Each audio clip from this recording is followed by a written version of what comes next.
Ajay sir नमस्कार। नमस्कार। Sir आज एकदम पवित्र दिन है, गणेश उत्सव, गणेश चतुर्थी की आज शुभ दिन पे हम लोग मिल रहे हैं। और जी। हमारे जो बहुत सारे मेंबर्स हैं ग्रुप के, उनकी काफ़ी सारी क्वेरीज हैं।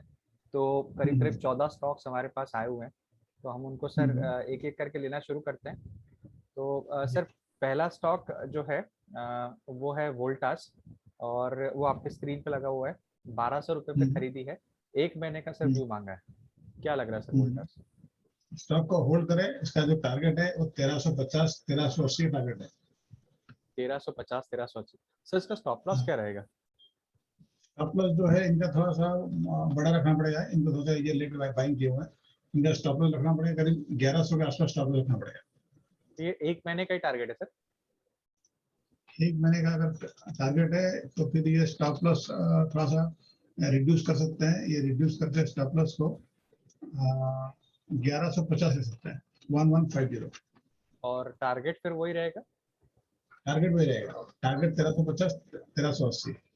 ओके सर, किसी को फ्रेश बाय करना तो यहाँ पे कर सकता है ये स्टॉक? कर सकते हैं, बट फिर स्टॉप लॉस वही रहेगा जो अपन देगा, 1150 का स्टॉप लॉस वही रहेगा। आ गया sir, right sir. Sir next stock लेते हैं, एशियन पेंट्स पूछा था। रेट जहाँ तक मुझे ख्याल में है कि 1300 रुपये के आसपास का रेट है, 1330 आई थिंक बाइंग रेट। नहीं, एशियन पेंट इन्होंने बाइंग कर रखा है, उसका फिगर है 3333। अच्छा, 4 दिख के, ओके। तो 10 रुपये ऊपर चल रहा है। हाँ, क्या क्या लग रहा है सर? स्टॉक को होल्ड करें, ये भी अप ट्रेंड में ही है। इसका जो टारगेट है वो 3600 3650 का टारगेट है एशियन और पेंट का। Stop loss sir?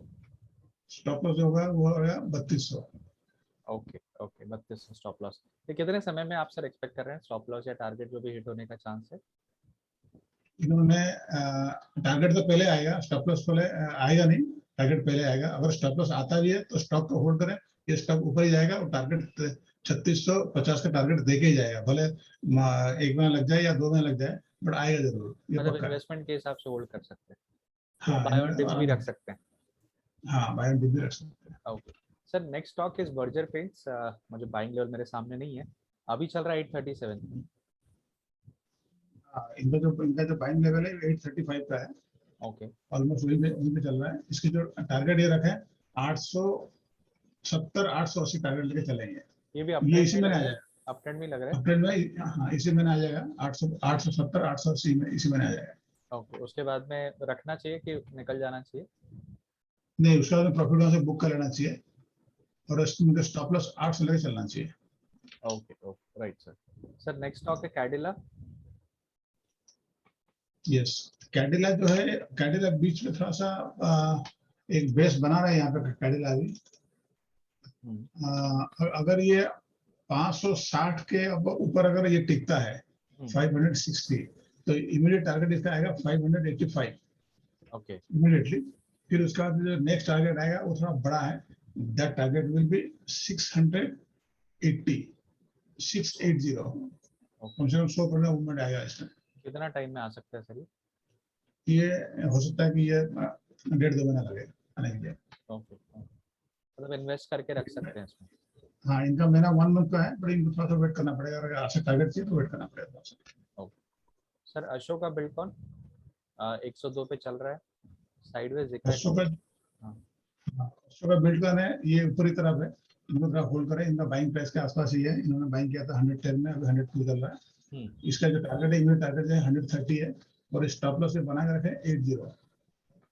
अच्छा, 80 तक का। मुझे जहाँ तक लग रहा है स्टॉप लॉस आएगा नहीं, स्टॉक ऊपर चले जाएगा।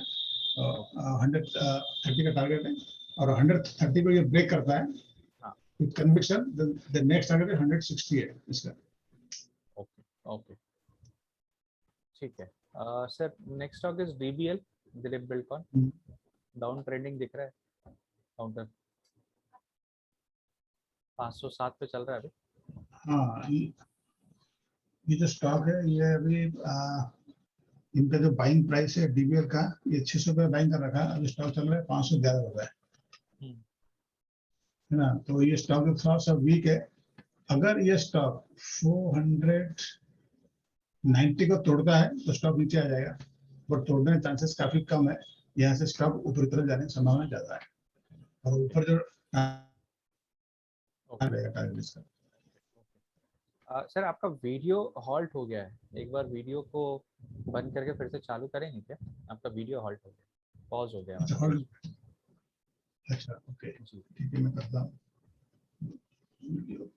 तब तक मैं नेक्स्ट स्टॉक आपके सामने ला के रखता हूँ, GMR इंफ्रा। आप वीडियो एक बार बंद करके चालू करेंगे सर, तो आई हाँ थिंक कुछ अगर उसमें इशू क्या होगा टेक्निकली तो रिजॉल्व होना चाहिए। हाँ, कोई इशू आया हुआ है बराबर, जी, बराबर कोई इशू आया हुआ है। या अगर वीडियो बंद भी रखेंगे तो कोई दिक्कत नहीं। आवाज आवाज आ रहा है ना? आवाज़ आ रहा है, आवाज़ आ रहा है, आवाज़ दिक्कत नहीं, आवाज़ परफेक्ट आ रहा है। ठीक आप कंटिन्यू कर सकते हैं, मतलब अगर हाँ अगर आप कंफर्टेबल है तो। अभी हाँ 30 रुपये पे सर GMR इंफ्रा चल रहा है, और मेरे पास बाइंग प्राइस मेरे सामने नहीं है अभी। क्या बाइंग प्राइस था? जी, हमारे इंफ्रा ये स्टॉक में मैंने लगाया नहीं है। जी हमारे इंफ्रा, करीब ये करीब मैं इंफ्रा का 29-50 अभी के 30 रुपये आसपास चल का रहा है। ब्रेकआउट, हाँ ब्रेकआउट दिख रहा है, काउंटर में ब्रेकआउट दिया है और रीटेस्ट हम्म, करने आ रहा है, शायद वही ब्रेकआउट लेवल को रीटेस्ट करने के लिए आ रहा है। जी हमारे इंफ्रा नहीं, ठीक है, तो ये इंफ्रा स्टॉक है, इसको होल्ड कर सकते हैं जी हमारे इंफ्रा को। ओके। अगर ये 35 को क्रॉस करेगा तो इसका थोड़ा स्पीड बढ़ जाएगा। अगर 35 क्रॉस करता है तो नेक्स्ट टारगेट जो आएगा वो छोटा सा है, ज्यादा बड़ा टारगेट नहीं है, 38-39 का है। उसके बाद अगर उसको क्रॉस होता है तो इट विल बी 40-49 करीब 50 के आसपास आएगा। बट ये ये स्टॉक थोड़ा सा बड़ा हाँ। मैंने मतलब थोड़ा सा हमेशा कोई ना कोई न्यूज आता है, कुछ ना कुछ रहता है इसमें। हम्म, बट एनीवे स्टॉक को होल्ड कर सकते हैं। तो ओके टारगेट रहेगा, पहला टारगेट तो काफी छोटा है, 39 का है। तो उसका नेक्स्ट टारगेट जो रहेगा वो 47-48 का रहेगा। Okay. Sir ABFRL, Aditya Birla fashion, ये भी ना 215 अभी का चल रहा भाव दिखा रहा है। है। यस 215 के आसपास चल रहा है, हम्म, स्टॉक को होल्ड कर रहा है। ये अपट्रेंड में टारगेट रहेगा 260-270। 260-270 रहेगा। Stop loss sir? Stop loss जो रहेगा it will be 180। Okay okay perfect. Sir कुछ और स्टॉक्स है, मैं लेता हूँ। BSE है, Bombay stock BS exchange, India, हाँ हाँ 1240 बीएस चल रहा इंडिया, हाँ 1240 चल रहा है स्टॉक। स्टॉक भी इसको होल्ड करें, इसको इनका जो बाइंग प्राइस है बीएस इंडिया का, इनका है 1200 का प्राइस है, ऊपर ही चल रहा है, इसको होल्ड करें। अगर ये 1100 को तोड़ता है तो स्टॉक वीक हो जाएगा, बट मेरे हिसाब से तोड़ना नहीं चाहिए, स्टॉक ऊपर ही जाएगा, इसको होल्ड करें। है।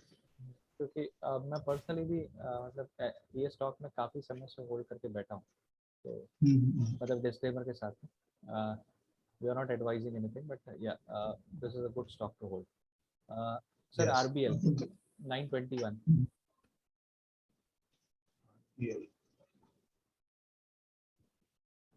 अभी 921 चल रहा है। ये RBL बैंक है कि RBL है? मैंने सही स्टॉक ये लगाया? आरबीएल बंधन बैंक है सर। नहीं, एक RBL बैंक भी दिया था 200 रुपये पे, आई थिंक मैंने गलत स्टॉक लगाया। मैं वो दूसरा स्टॉक लगाता हूँ सर, तब तक आप बंधन बैंक बताइए। बंधन बैंक है, बंधन बैंक में बंधन 300 रुपये पे बाई किया हुआ है सर, 283 चल रहा है, तो तब तक 23 RBL चल लगा। रहा है। हाँ बट RBL बैंक इसको लगा। होल्ड करें अभी, हाँ इनका बाइंग प्राइस पे ये आसपास ये होल्ड करें। टारगेट रहेगा 360 और स्टॉप लॉस इनको लेके चलना पड़ेगा 190। ओके। स्टॉप लॉस काफी बड़ा रहेगा। स्टॉक अभी अप ट्रेंड में, अभी ऊपर जाने के चांसेस काफी ज्यादा है। अगर ये बन स्टॉक नीचे जाता है तभी होल्ड करें, ये 190 तक आए।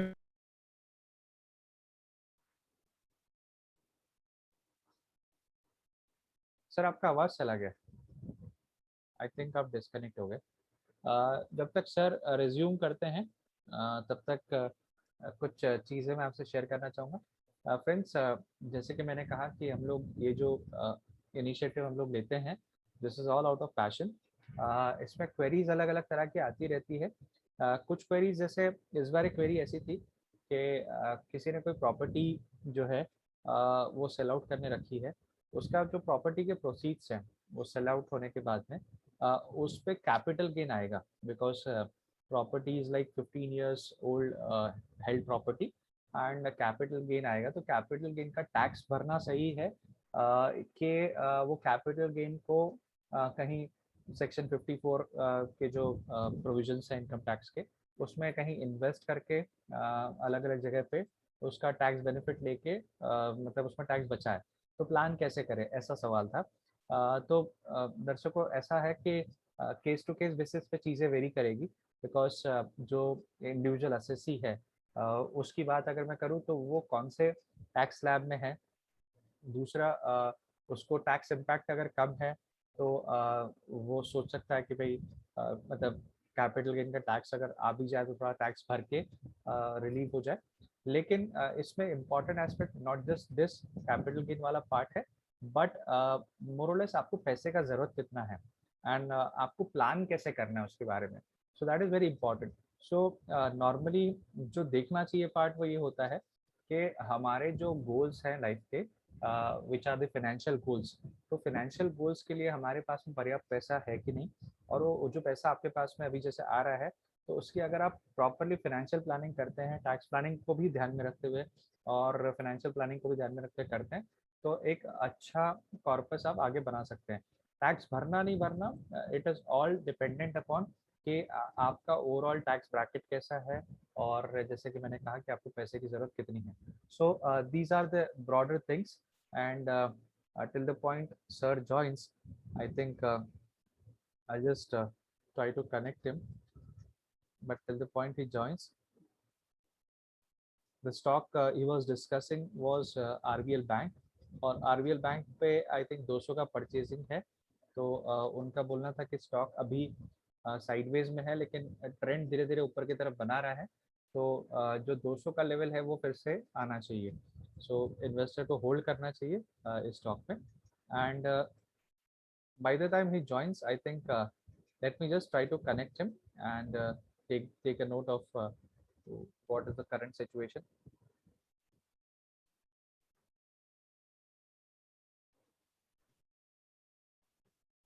So sir, हम लोगों ने जहाँ से ड्रॉप किया था मीटिंग, फिर से रिज्यूम करते हैं। We are now sir on the stock which is Bandhan bank. तो सर बंधन बैंक के में क्या व्यू बन रहा है आपका, क्या ओवरऑल ट्रेंड लग रहा है?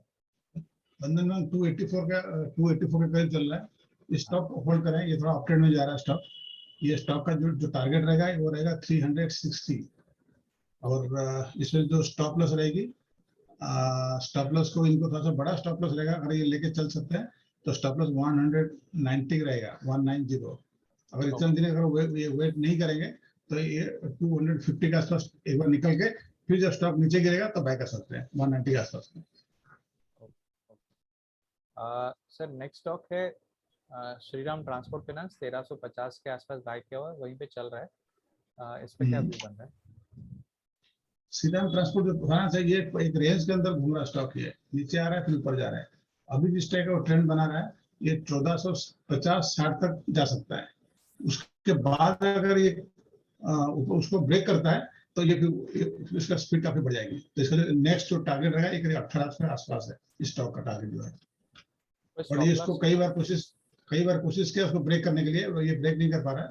बट जहां तक मेरे को लग रहा है कि इस बार उसको ब्रेक कर देना चाहिए। इस बार अगर इसका जो जो जो ब्रेकआउट पॉइंट है वो 1470-80 करीब, 1470-80 को क्रॉस करता है तो इसका स्पीड बढ़ जाएगी। तो उसके इसमें अगर वहां ये बाइंग करते हैं तो स्टॉप लॉस उसके बाद में ये ले सकते हैं 1400 पे स्टॉप लॉस लेके चलेंगे तो टारगेट का काफी बड़ा है, 1800-1850 टारगेट है। सर नेक्स्ट स्टॉक है महाबैंक। महाबैंक ये तो काफी लोगों का मतलब डिस्कसिंग स्टॉक है। ये ऑलरेडी एक हाई बनाया था, जैसे अच्छा हाई बनाया था 31-32 का, वो हाई बना के अभी नीचे आ रहा है। तो मोस्ट प्रोबेबली ये स्टॉक है थोड़ा 2-3 रुपया और गिरेगा, ये 15-16 तक आ सकता है। यहाँ तक आने के बाद में एक अपमूव दिखाने का काफी पॉसिबिलिटी है। जिस बंदे ने बाय करा है 25 में बाय करा है तो पैसेंस रखें, इसमें न्यूज है तो इसलिए स्टॉक फिर दोबारा ऊपर जाएगा। तो यहाँ तक अगर आता है 15-16 तक ये दोबारा एक्यूमुलेट कर सकते हैं यहाँ से। सर नेक्स्ट स्टॉक है केपीआईटी टेक। केपीआईटी थोड़ा सा वीक हो गया है, आईटी स्टॉक पर काफी अच्छा मूवमेंट दिया हुआ है, ये आईटी स्टॉक है। तो ये मेरे हिसाब से इनको यहाँ से पोजीशन से निकल जाना चाहिए, वेट करना चाहिए निकल के। ये 280 के आसपास इनको दोबारा बाई करना चाहिए, नहीं वहाँ पे एक बार इनको दोबारा व्यू रहना चाहिए। Okay okay. Sir stock of the week, stock of the last week में हम लोगों ने दिए थे स्टॉक यारी करके, YAARII यारी करके, कोड नंबर था 25003। इस स्टॉक को दिए थे 100 के आसपास, बैंक का 110 रुपये 30 चल रहा है, 10% ऑलरेडी मूवमेंट दे चुका है ये, और ये स्टॉक फर्दर कंटिन्यू करेगा मूवमेंट का, और ये जो मूवमेंट रहेगी it will continue up to 145.50 का जो टारगेट दिया हुआ, इसके लिए आप इसको वेट करें। ये इस वीक का भी स्टॉक है और मंथ का भी स्टॉक है और 2 महीने का भी स्टॉक है, इसी को कंटिन्यू करें। ओके ठीक है सर। आई थिंक हम लोगों ने सारी क्वेरीज तो कवर कर ली, और बीच में जब आप डिस्कनेक्ट हुए थे तो मैंने बाकी भी एक पॉइंट पे, कैपिटल गेन्स के पॉइंट पे चर्चा करी थी। तो आई think more or less we have covered everything, and thank you so much friends. आप लोग हमेशा आपकी क्वेरीज भेजते हैं और हम लोगों को भी उसी बहाने से सीखने का मौका मिलता है। सो हम लोग भी नए नए स्टॉक्स को देखते हैं और हमारी लर्निंग को और इम्प्रोवाइज करते हैं। Just to share a disclaimer that we are not SEBI registered advisors. Whatever we are sharing here, it is an effort wherein we want to contribute to the people who are connected with us. So it's just a value addition, no recommendation as such. आप आपके decisions आपके खुद के research के basis पे ले सकते हैं, because we already have say enter the stock, आपने ऑलरेडी स्टॉक को एंटर करके रखा हुआ है। So you are just asking after the entry, so at that point of time we are just sharing our views जो हमको best लग रहा है, बट आप आपके रिसर्च करके उसमें आपका डिसीजन जो है वो और अच्छा कर सकते हैं। So I hope you have taken the disclaimers in the right sense. And sir कोई और कंक्लूडिंग नोट अगर आप देना चाहें तो प्लीज। नहीं, ओके फाइन। एक स्टॉक और देना चाहता हूँ मैं, वेलस्पन इंडिया। ये जो स्टॉक है ये एक अच्छा स्टॉक है। अभी इसको से बाइंग करनी है तो ये लॉन्ग टर्म के लिए बाइंग कर सकते हैं। 133 चल रहा है, तो इसकी जो फंडामेंटल स्टॉक काफी अच्छा है, तो लॉन्ग टर्म इसे रखना है, 1-2 साल के लिए स्टॉक को बाय करके रख सकते हैं। It's a good stock. तो टारगेट लेके चले 250 करीब लेके चले, इसका टारगेट है, और स्टॉप लॉस है ज्यादा बड़ा नहीं है, 105 का स्टॉप लॉस लेके चल सकते हैं वेस्टर्न इंडिया। ओके ओके ठीक है सर। 133 पे चल रहा है, 105 का स्टॉप लॉस, और थोड़ा लॉन्ग टर्म का टारगेट बड़ा आपने दिया हुआ है, 200 क्रॉस करेगा या right. Okay sir. So sir मिलते हैं आगे। With this we wish to conclude and we wish everyone a very happy Ganesh Chaturthi and you all stay safe. अगर माहौल थोड़ा सा अभी खुल गया है तब भी आप आपकी जो एहतियात है वो बरतिए, आप आपके जो सेफ्टी मेजर्स है उसको डेफिनेटली ध्यान में रखिए, और मिलते हैं आगे। Thank you so much friends, will connect you soon. चलिए सर मिलते हैं, thank you. Okay sir, thank you very much.